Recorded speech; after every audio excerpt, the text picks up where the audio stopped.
Hi, I'm Army Staff Sergeant Adora Medina, and you're watching the Duke Digest. This episode brings in the new year 2009, featuring stories of U.S. forces training Afghan forces and key projects throughout northeastern Afghanistan. Specialist Brandon Sandifer shows us some of the training the Afghan security guards are receiving at Bob Fenty. Training Afghan national security forces is a critical mission for U.S. soldiers deployed to Afghanistan.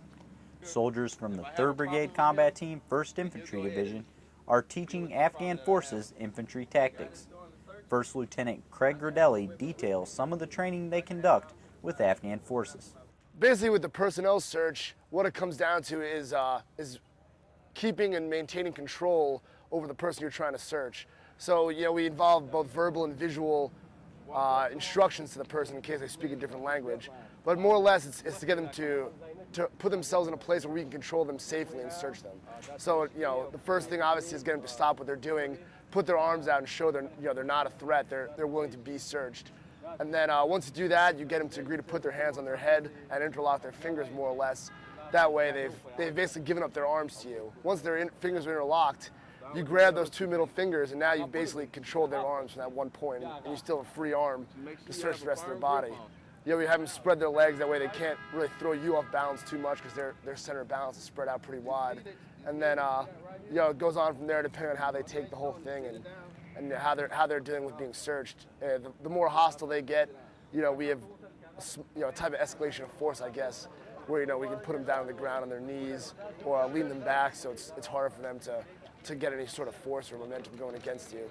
But really, what it all comes down to in the end is just making sure you use the minimum level of force we need to use to keep them, safe and secured so that we can do an effective and safe search. Soldiers frequently conduct this training with Afghan forces to keep their skills up to par and give U.S. soldiers a chance to review things for themselves. All of this training is necessary for the eventual transfer of sole responsibility to the Afghans. Reporting from Jalalabad, Afghanistan, I'm Specialist Brandon Sandifer. Training like this prepares the Afghan security guards for future operations. With Afghanistan's rugged terrain, getting to a water source can be difficult. PFC Charles Wolf explains what's being done to help. Soldiers from the 3rd Brigade Combat Team, 1st Infantry Division, Special Troops Battalion are bringing the remote Afghan village of Goroko a very important resource: water. The first piece of what will be a 4-kilometer pipeline is now in place, kicking off an irrigation system planned to take nearly 4 months to complete. STB Commander Lieutenant Colonel Patrick Daniels says the pipeline will help bring the villagers closer to coalition forces and the Afghan government. I absolutely see the village becoming more developed because of the water, and again, it's going to be a source of a group of people who will be very supportive of coalition and the Afghan government, because the Afghan government along with coalition has brought this project that will totally transform their village from what it is today. The pipeline brings promise of a convenient source for clean water, giving Colonel Daniel a somewhat spiritual satisfaction. It made me feel great. The Quran, it speaks that the Prophet Muhammad said the individuals that bring water to the thirsty people will be blessed, and so that's certainly what we're doing today. Reporting from Jalalabad Airfield, I'm Army Private First Class Charles Wolf. Projects like these are being done throughout Afghanistan to help the developing country. Securing the border is a key mission for coalition forces. Specialist Brandon Sandifer explains the progress at Torkham Gate. The Khyber Pass is an important route for people traveling along the Afghanistan-Pakistan border.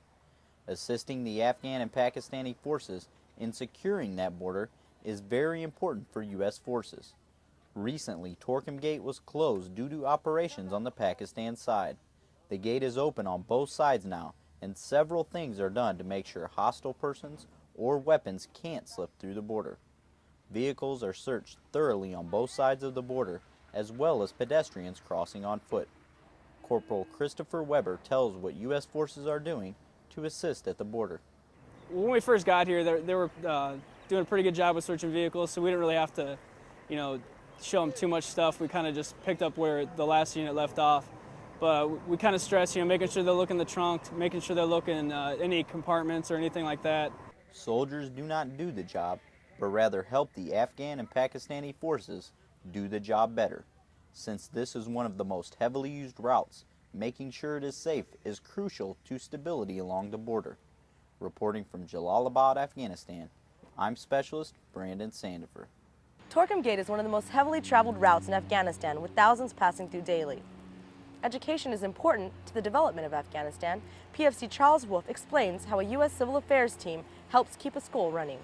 In a residential district of Afghanistan's Nangahar province, soldiers of the 426th Civil Affairs Battalion are helping maintain a school for the local children. Through government-funded construction projects, the unit has given the Hope of Mother School a clinic for first aid care and walking paths for easy access. Civil Affairs Team Leader Captain Daniel Rowland says the school is a model any similar projects would do well to follow. Her school, I think, is a good model for a lot of other schools to take. It's teaching the kids good things. They learn Quran lessons. They have English lessons, as we saw today. You know, the children were in there reciting their ABCs and sentence structure.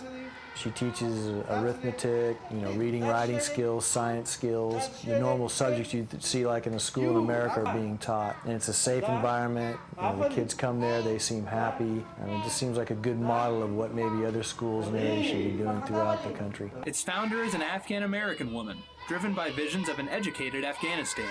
A woman with a mission. Her name is Mina Wali, and with help from donors around the world, she keeps Hope of Mother in operation, paying the teachers' salaries and ensuring its safety with a nightly security team. She personally donated the land to build the school and sacrificed a family life in the United States to care for it. Committed to her cause, Wali has dedicated herself to the country's children, to Afghanistan's future. This is my jihad, and to work for these kids, they are always being vanished from the society, and nobody could see their face or nobody wants to see them because they don't have that opportunity to be in society. That's my goal and that's my mission, to find a way for them to be somebody in the future. From Jalalabad Airfield, I'm Army Private First Class Charles Wolf. These projects are only the start of a continual effort to help improve Afghanistan for the year to come. That's it for this episode of the Duke Digest. I'm Army Staff Sergeant Adora Medina, signing off from Jalalabad, Afghanistan.